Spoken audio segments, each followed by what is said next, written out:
Hello everyone, welcome back to Udaan Vidyapeeth. This is Ritik Mishra from Udaan Vidyapeeth. 22 जनवरी का shift 1 and shift 2 paper हो चुका है। 21 जनवरी ऑलरेडी हो चुका था और एक बार हम इसको देखने वाले हैं। और जिन बच्चों का पेपर अच्छा गया है बहुत अच्छी बात है, जिनका पेपर अच्छा नहीं गया है वो परेशान नहीं होंगे, वो नेक्स्ट अप्रैल अटेम्प्ट के लिए तैयारी में जुट जाएंगे। मार्क्स वर्सेस परसेंटाइल क्या रहने वाला है, जैसे ही पेपर कंप्लीट होगा एक बढ़िया ओवरव्यू पूरे ही शिफ्ट का लेकर के आएंगे, तो आपको यहाँ इस चैनल पे देखने को मिलेगा। और यहां से लेकर के जनवरी एग्जाम से लेकर के अप्रैल एग्जाम और आपके रिजल्ट, उसके बाद आपके कॉलेज काउंसलिंग तक हम हेल्प कर रहे होंगे। तो जो लोग भी सब्सक्राइब नहीं किए वो सब्सक्राइब कर लेना। अब सबसे पहले क्विक एनालिसिस देखते हैं, इंपॉर्टेंट उनके लिए भी है जिन लोगों को अभी पेपर देना है, वो ज्यादा इंपॉर्टेंट है। बाकी जिनका पेपर हो गया वो भी एक बार कमेंट करना, एक बार बताना पेपर कैसा गया है और क्या क्या चीजें आपने ऑब्जर्व करी हैं। तो देखो अभी तक फिलहाल 4 पेपर हो चुके हैं, ठीक है। ये 21 का, ये भी 21, 22 और ये भी 22, 21 का फर्स्ट, सेकंड, ठीक है, और 21 का फर्स्ट। तो अब देखो अगर यहाँ पे फिजिक्स देखा जाए 21 को, 21 की सेकंड शिफ्ट, देखो बात ये थी कि जहां पे यहाँ पे जो है डिफिकल्टी हो गई थी, क्योंकि ये केमिस्ट्री जो है डिफिकल्ट आ गई थी और मैथमेटिक्स जो था वो मॉडरेट टू डिफिकल्ट था, ठीक है। बट यहाँ फिजिक्स में क्या हुआ, अरे इसमें सेकंड शिफ्ट में क्या हुआ कि मैथमेटिक्स को क्या किया गया, थोड़ा केमिस्ट्री को क्या किया, थोड़ा इजी किया गया रिलेटिवली, ठीक है। और मैथमेटिक्स को क्या, इजी टू मॉडरेट। उसके बाद ठीक है, ये तो कहानी रही, यहाँ फॉर्मूला बेस्ड क्वेश्चन आए। अब अगर आज की बात करें, आज की आपकी इजी टू मॉडरेट रही है फिजिक्स, ठीक है, फॉर्मूला बेस्ड आज भी रही है। और अगर सेकंड शिफ्ट की बात करें तब भी वही सिनेरियो रहा है, ठीक है, मॉडरेट रहा है आपका केमिस्ट्री का पेपर। केमिस्ट्री पेपर थोड़ा सा अभी इस बार स्कोरिंग पार्ट, मतलब एक रैंक डिसाइडर फैक्टर बन के आ रहा है, क्योंकि जनरली क्या होता है केमिस्ट्री थोड़ा सा इजी होता है, स्कोरिंग होता है। बट यहाँ पे क्या है ना, अभी टाइम ज्यादा लग रहा है, 70 मिनट्स भी लग रहे हैं, कुछ बच्चे बोल रहे हैं, किसी को 75 मिनट्स भी लग रहे हैं। तो ओवरऑल अच्छा, जो कैलकुलेशन पार्ट थोड़ा सा, जैसे अगर इलेक्ट्रोकेमिस्ट्री की बात करी जाए, फिर फिजिकल केमिस्ट्री की बात करी जाए, मोस्टली ना इसमें इनका फेवरेट इस बार ऑर्गेनिक बना हुआ है, ठीक है। ऑर्गेनिक के क्वेश्चन बढ़िया आ रहे हैं, ठीक है। बाकी कोऑर्डिनेशन वगैरह शिफ्ट 2 में आया था, भी आगे डिस्कस करने वाले हैं, ठीक है। और ये जो है मैथमेटिक्स मॉडरेट रहा है। बट जो शिफ्ट इधर 1 का, ये क्या था, ये बहुत ज्यादा लेंदी था।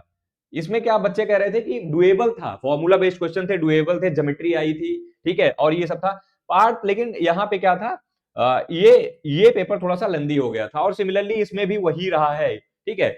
अगर हम आगे देखें, अगले अपने उसमें देखें, आगे हम चले तो हम देखते हैं कि 22 जो शिफ्ट 1 रहा है, ओवर अगर इसका ओवरव्यू एक ले तो ओवरव्यू में हमको देखने को मिलेगा कि इजी टू मॉडरेट फिजिक्स रहा है, केमिस्ट्री मॉडरेट रहा है, ठीक है, मैथमेटिक्स से मॉडरेट रहा है बट लेंदी रहा है। लेकिन अच्छा टॉपिक क्या क्या है तुम यहाँ देख लो, यहाँ डुएबल है लेकिन लेंदी पेपर है।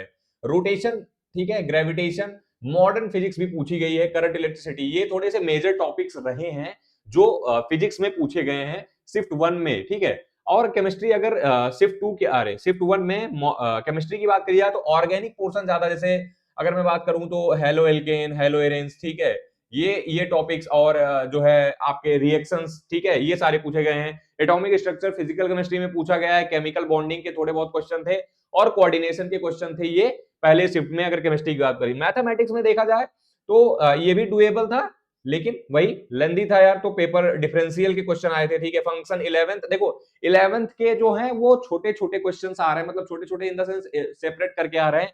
बट जो 12th वाला पोर्शन है ना, 12th वाला जो सिलेबस है, उसमें आपकी फ्रीक्वेंसी बढ़ जा रही है। 12th वाले टॉपिक में क्या है, लगभग 2 से 3 क्वेश्चन आ जा रहे हैं किसी चैप्टर से, किसी से 2 क्वेश्चन आ जा रहे हैं, तो ये ध्यान में रखना है।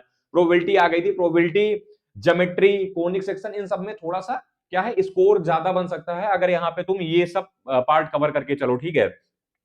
तुम अगर अगला शिफ्ट 2 की बात करी जाए, ठीक है, अगर शिफ्ट 2 की बात करें तो शिफ्ट 2 आपको बताता हूं कि क्या रहा शिफ्ट 2 का।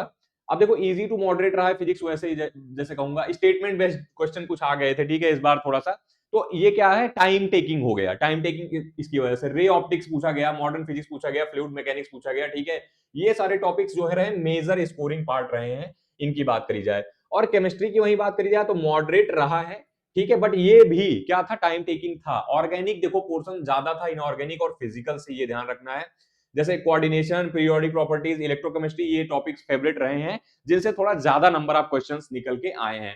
मैथमेटिक्स की बात करी जाए तो यार मॉडरेट टू डिफिकल्ट था, बिकॉज ऑफ वही लेंथ ज्यादा थी थोड़ी सी, ठीक है, कैलकुलेशन पार्ट थोड़ा सा स्ट्रेच हो रहा था, ठीक है, डुएबल था, मतलब ऐसा नहीं था कि बहुत ज्यादा डिफिकल्ट है, डिफिकल्ट लग रहा है, बट क्या था, थोड़ा स्ट्रेच हो रहा था। वेक्टर 3D, अच्छा यार तुमने नोटिस करा होगा कल के पेपर में भी, आज के पेपर में भी वेक्टर 3D कोनिक सेक्शन तुम्हारा और ज्योमेट्री स्कोरिंग रही है, ठीक है, फंक्शन भी रिपीट हो रहा है, फंक्शन वाले पार्ट भी, ठीक है। तुम्हारे डिफरेंशियल कैलकुलस आज शिफ्ट 1 में आया। उसके बाद तुम्हारा 11th वाला जो पोर्शन है, छोटे छोटे बायनोमियल थ्योरम है या ये सब जो जिनमें से एक एक क्वेश्चन बन सकते, मैट्रिसेस एंड डिटरमिनेंट से भी क्वेश्चन आया था। तो ये सारे पार्ट हैं जो जैसे यहां से एक पता चलता है कि कोई भी शिफ्ट प्रिडिक्टेबल नहीं होने वाली है तुम्हारी, ये ध्यान में रखना, बिकॉज तुम कुछ दिमाग में रख के जाओगे और वहां पे कुछ होना नहीं है। तो जो भी तुम्हारी तैयारी है उस पर भरोसा रखो, ठीक है, और तुम्हारा पेपर जो भी है, जो तुमने पढ़ा है उसको अच्छे से रिवाइज करो, और जो टॉपिक्स मोस्ट रिपीटेड हैं, ठीक है, उनको तुम करके जाओ, ये ध्यान में रखना है जो भी आने वाले। बाकी एक ओवरऑल कट ऑफ क्या रहने वाला है, ओवरऑल क्या एनालिसिस है, कैसे परसेंटाइल वर्सेस मार्क्स होने वाले हैं, कैसे आपको कॉलेज मिलने वाला है, इसके बारे में तो हम डेफिनेटली वीडियो आपके लिए बहुत बढ़िया लाने वाले हैं। So make sure to subscribe जिन्होंने नहीं करा है, और मिलते रहेंगे नेक्स्ट वीडियो में। टिल देन, जय हिंद, जय भारत।